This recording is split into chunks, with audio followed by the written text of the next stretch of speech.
That's right. And they're also redoing the College Avenue Bridge, as you know. So I'm that's, talking about on your but you're side. talking on our side. You're right. Yeah, there were 2 impediments this time.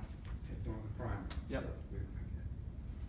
Because I was thinking about you doing the primary day, saying you would not have wanted to be voting at Haverford College in primary day this year. But that's in the control of the college. Either way, No, you had no control. but either way, we had to deal with that problem because we had to drive past it to get them to Coopertown. So either way, if there's construction around there, we have to deal with it. Well, that construction will be over soon. Yes. Now, what about non-students? What kind of population you have to vote? There's a number of community members here. I don't know if they feel like speaking or not, but it's a civic area. People are engaged. I don't know if anyone wants to speak. Well, let me just say, you have, the parking area is permit parking only, so you're gonna, I know from one of the last hearings, I'm saying this for the benefit of Mr. Thank you. Vincenti, you indicated you're gonna try to dedicate parking. If not, they can park around that overflow parking lot, which is down near the apartments in the back, That's right. which is, So currently, can I speak to that? Currently, there are signs up that say you need a permit to park there. What our plan is on election day is to cover those signs and to say election day parking, and we're gonna have the staff park at the overflow lot, so there'll be plenty of parking for anyone who wants to drive from those 2 communities around, basically into the campus, to park. thank you. Thank you. Thank you, Your Honor. What kind of numbers are we looking at for people outside the college to vote? Do you have any of this kind of statistics?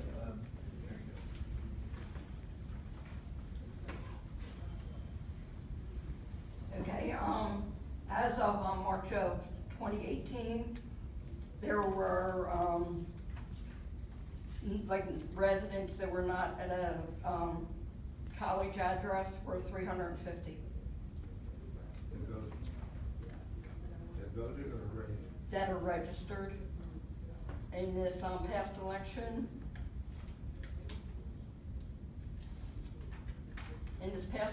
we had, people that were registered from a college address, 133 voted. Non-college address, 112 voted.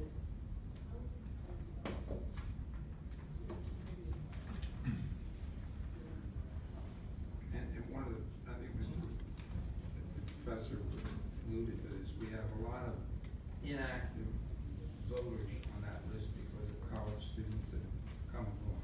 That is correct. We have, 523 inactive college students and 761 active. Yes, sir. Yeah, Mr. Chairman, my name is Kevin O'Neill, and I'm here on behalf of 2 voters within that precinct that have voiced their objection. I do live in Haverford Township. I'm at 144 Marybrook Drive. I'm on here behalf of Hank Forrest, who lives at 700 Ardmore Avenue, Unit 604 on Ardmore, and also Monica Picella of 644 Ardmore Avenue, who also live in Ardmore. Mr. Vincenti had a number of those questions as far as numbers go, and I believe a few of those were already answered. I would just point out to the board here that obviously the roughly 500 or so inactive voters from the college is a concern. Now, one of the portions that the professor mentioned is the cost to the potential voters here. And what the advocates of this change are ignoring is section 2727 of the election code that asks your board to preference public buildings, public schoolhouses, municipal buildings and rooms over private entities. And my understanding is that was obviously the issue at the Belmont address because it was a private home. Once that was sold, it was obviously moved to the adjacent schoolhouse at Coopertown Elementary. Coopertown Elementary already has sufficient parking. It is a safe environment and certainly meets all of the avenues that the professor just spoke of. What I'm particularly concerned with is under the statute of 2731 that speaks to compensation for these buildings. We are essentially advocating to have the cost placed on taxpayers to move the polling place because the students of Haverford Township, students of Haverford College, are not satisfied with the transportation and the cost is on them. We're essentially moving the cost from a private entity that's helping voters vote, moving it to the public entity, when we don't have to pay, we don't, I'm sorry, yeah, go ahead. I don't understand. Right. How's the cost moved? It is moved. You're required to compensate Haverford College for the use of the room as well as the facilities and janitorial costs. You're not required to compensate for the schoolhouse according to 2731. That's what I'm referencing here. And Haverford College has made a request to be compensated? They are certainly within their right. I don't know whether that's been spoken to. They may or may not have. Last time it was more clear if they waived it, but. I can speak to that. We Okay, waive and- that is no problem. And that wasn't spoke upon, and they may have in past meetings, but I'm just addressing that right now. But there's no other cost? That was the sole cost, that was the cost you were talking about? Correct, and there's already no cost within using the schoolhouse was my comment to that. Our principal concern is we're moving this away from a public building to essentially make it more convenient for a transient population. The individuals that we're referencing here, the students are only there for 4 years presumably. We have a number, I believe the number was over 500, I didn't write it down when it was announced here. Over 500 inactive voters on the voter rolls in 5-3. There are certainly other avenues for individuals that are at the campus. It sounds like they already have vans, they already have the ability to transport people to the polling spot.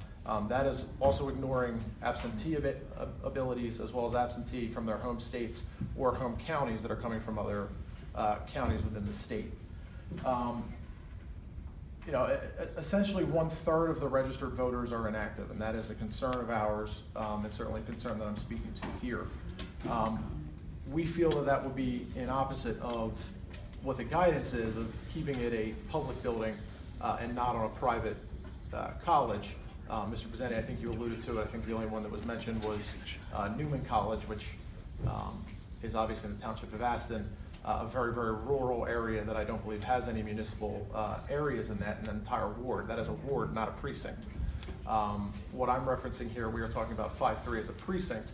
There are a number of municipal buildings within the 5th ward, a number of public buildings within the 5th ward, and that's our argument, Mr. Presenti. Right, thank you. Before you go,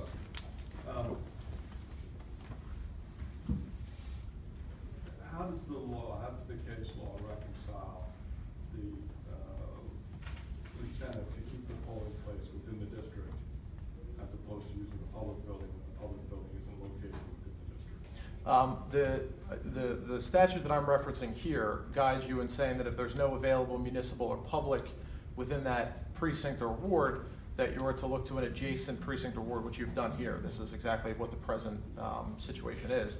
You're using Coopertown Elementary. It's in the statute, it references it specifically. And what about the preference to keep the polling place within the election district? Again, I'm just speaking to what the statute says. I'm on a, This issue, Yep. you're not going to address Correct. the preference of keeping the polling place within the election district. Right. To weigh that against the public building. right. There's no statute for it. There's no statute for it. I just want to make sure. Yeah. We both know that. There's no statute for it, but there is a preference in the case law for that. And I would presume that it is. I understand, and you understand the point that I'm making. So, yep. Thank you. Thank you. Yep. Mr. Chairman, there are residents who now want to speak based upon that I see that. presentation. Yes. Please state your name and address for the record. Yes, thank you. My name is Jason Magidson. I live at 629 Overhill Road in Ardmore. And I support having the location changed into the precinct. I believe that the code says that if there's a suitable location to be able to vote there, that would be, the preferable way to go. My understanding is that the Islamic Center is also a private location. It's not a public location. So I think it would be, fair to have, that considered. As people have mentioned before, Haverford College is a very public place where people are able to, come and go in the community. I live just steps away from that location. I could walk to that. My wife and 3 daughters. I have 3 daughters. 2 are of voting age. One's going to be voting age for November. Sometimes it's hard to get, for 5 people, coordinate, get cars to go over to Coopertown. It's easy just to walk over to that location. And that location is also good for the people in the condominiums, they can walk right over to that parking lot. It's a short walk, so I definitely support that. And I think that, you know, different people I've talked to in the community feel that it would be good to have something in the precinct where we can, you know, not be inconvenienced having to go over over to Coopertown Elementary School. And as my understanding also is that some of the other precincts, at least one other one, there's a location at Haverford Reserve, and you know, those folks have a, you know, convenient location where they can walk to their location. I think that should be the same thing for my precinct, which is 5-3. Thank you. Keep in mind, that's my voting place. Yes. Wide wrangle buses, there are people over there, even though it's right around the corner, so it doesn't, for the people who live in the reserve, they walk, but the other people have to drive, a lot of people drive. Yes. There's a van. Yes. We have our van too. Yeah, I believe we should make it as easy as possible for everybody. You know, make it, it's a right to vote, and if we can make it as easy as possible, then that's the best thing for a democracy. Thank you. Thank you, sir. And that polling place was at the Coopertown School, moved to leave something further. That was a suggestion from the Democratic committee woman to me, and I thought it was a good idea because it was already before there. Now it's not very Anyway, I'm sorry, go ahead. Faye Goldman, 616 Valley View Road. I think that the polling place should be moved. I walk my dog over at the Haverford campus every day, and it's very easy to get to, and it would be much easier to get there to vote than to drive over to Coopertown. Thank you. This is just 5-3 of the vote. This is some off papers. Just 5-3. Just to move 5-3, there's 3 precincts at Coopertown School, but only 5-3 with little green and 2 at Leave Coopertown. one and two. I'm Larry Abel. I live at 631 Valley View Road, right down the block from Ms. Goldman. I've been asking that the polling place be at Haverford College ever since it was moved from the Belmont Avenue location. It's my understanding that the code requires the polling place to be within the precinct if there's a suitable location. If there's not a suitable location, it can be outside the precinct, but it needs to be in an adjoining precinct. And query whether or not this precinct where Coopertown Elementary is even does adjoin, because there are 4 corners of precincts that come together at one point, and you need to like step across that corner in order to move from one precinct directly into the other. But I don't see how there can be any question here when the statute specifically requires, Mr. Lawrence seems to be looking it up, specifically requires that the polling place be within the precinct if there's a suitable location. And all the other arguments about convenience and, oh, it's good to have them in a public rather than a private, those are all red herrings. The issue is there a suitable location within the precinct? And there clearly is in this case. Thank you.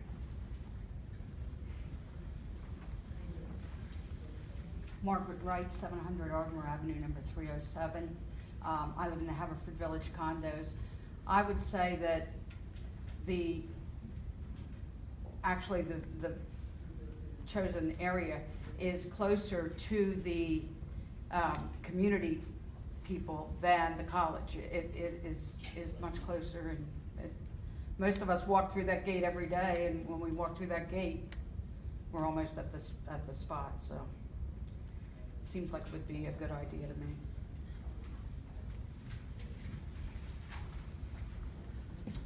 Good afternoon. Kevin Madden, 25 Marple Road in Haverford Township. And I think this has been said pretty thoroughly at this point, but I want to make clear one last point, which is for literally every single person who lives in the 5-3 precinct, this location will be exceedingly closer than Coopertown Elementary. I took a snapshot of the map of the precincts, and I'm happy to share that with you with the X's of Coopertown and the X's of this facility, and it's pretty, visually obvious just how much this is going to shorten the ride or the walk for every single person in